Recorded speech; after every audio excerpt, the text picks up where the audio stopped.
나를 찾는 46가지 질문.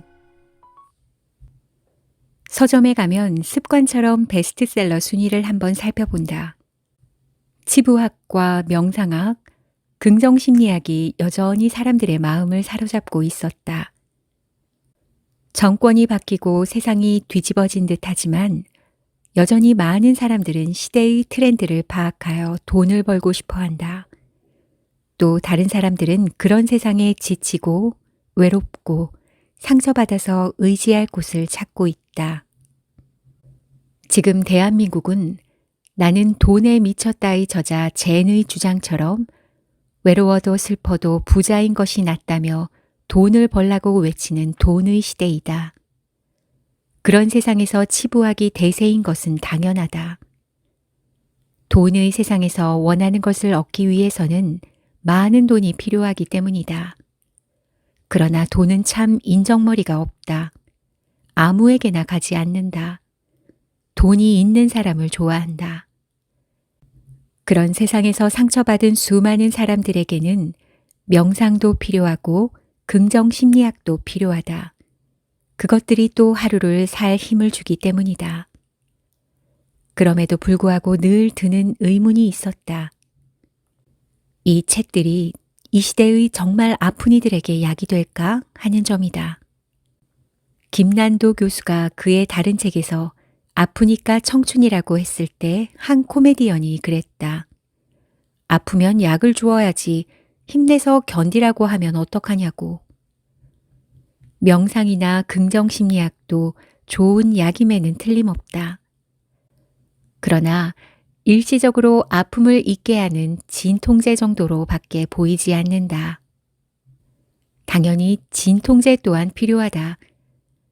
그러나 이제 보다 근본적인 처방책이 필요한 돈의 시대이다. 돈의 힘이 너무 잔혹하게 변해버렸기 때문이다.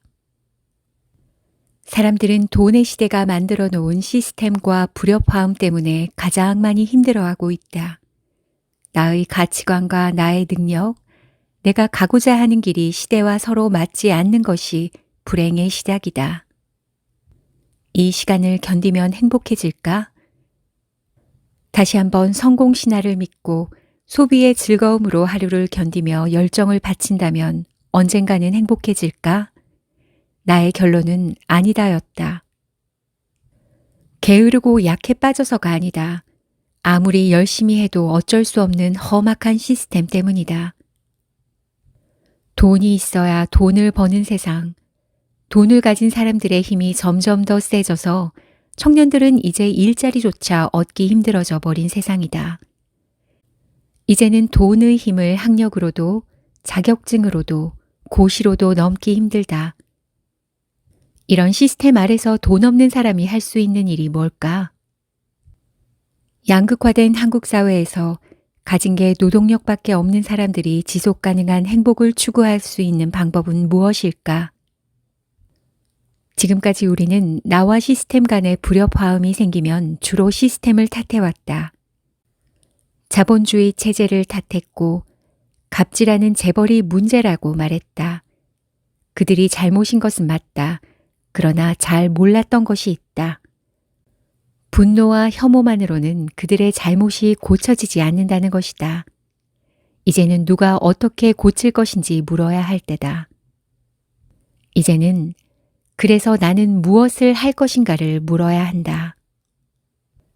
우리는 자신이 어떤 가치관을 가졌는지조차 잘 알지 못했다. 자신이 가진 능력보다 누군가에 의해 주입되고 미화된 미래의 자신을 더 믿는다. 세상에 입맛에 길들여져 있는 좋아하는 것을 꿈이라고 부르며 열정 절벽에 온몸을 부딪히며 살아간다.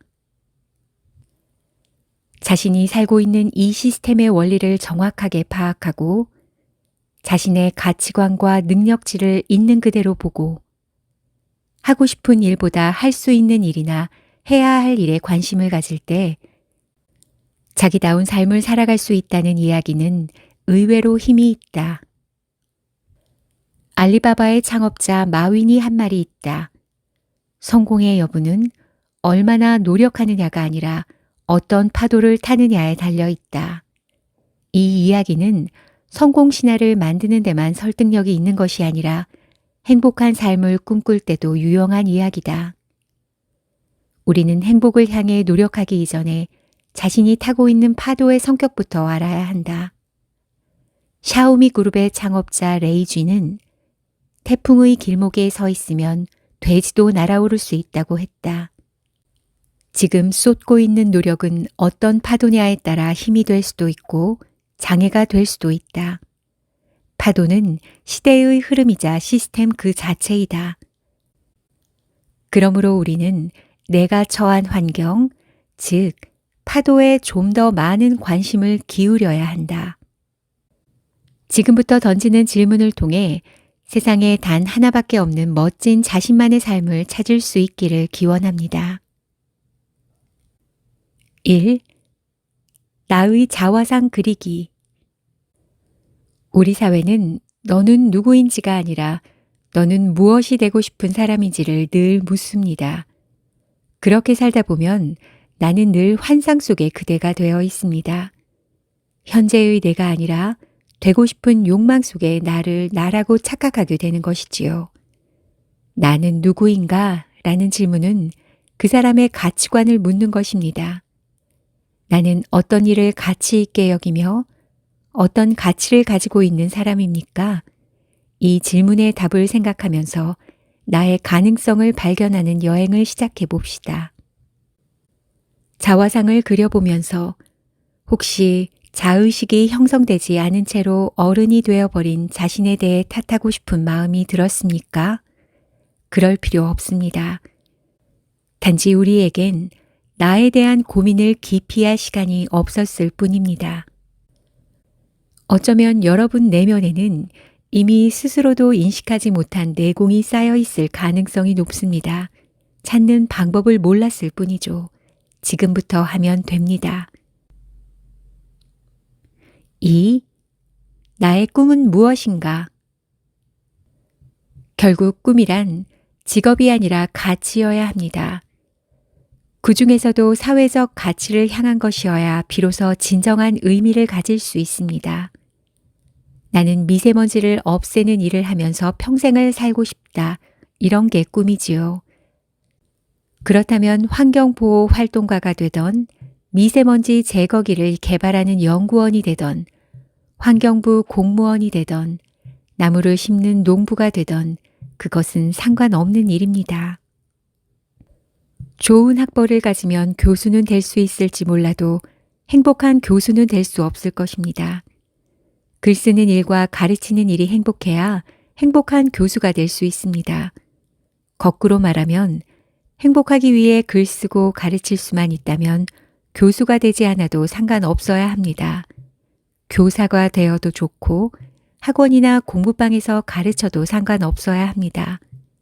그 일만 할 수 있다면 하루 한 끼 먹어도 행복할 수 있다. 그런 일을 찾아야 합니다. 3. 나를 행복하게 하는 것. 많은 현대인들이 소비를 통해 즐거움과 위로, 행복을 얻습니다. 그러나 돈을 전혀 쓰지 않고도 즐거움과 행복을 느낄 수 있지요. 봄이 되어 새싹이 돋아나는 모습을 보며 여름밤의 시원한 바람을 느끼며 걷는 순간 친구와 생각이 통하는 짜릿함에 우리는 행복을 느낍니다. 돈을 쓰지 않고도 행복을 느낄 수 있는 것들을 한번 나열해 보세요. 이것이 많으면 많을수록 당신은 주변 환경에 쉽게 흔들리지 않는 행복한 사람이 될 것입니다.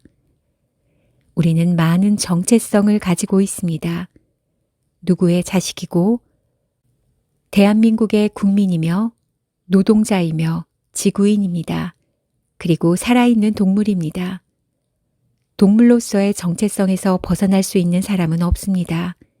동물은 인간의 가장 포괄적인 정체성이기 때문입니다.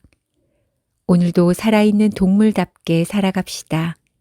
세포 하나까지 꿈틀거리며 행복을 만끽하며 우리를 구속하는 많은 것들로부터 자유로워집시다. 짐승의 야성을 회복합시다.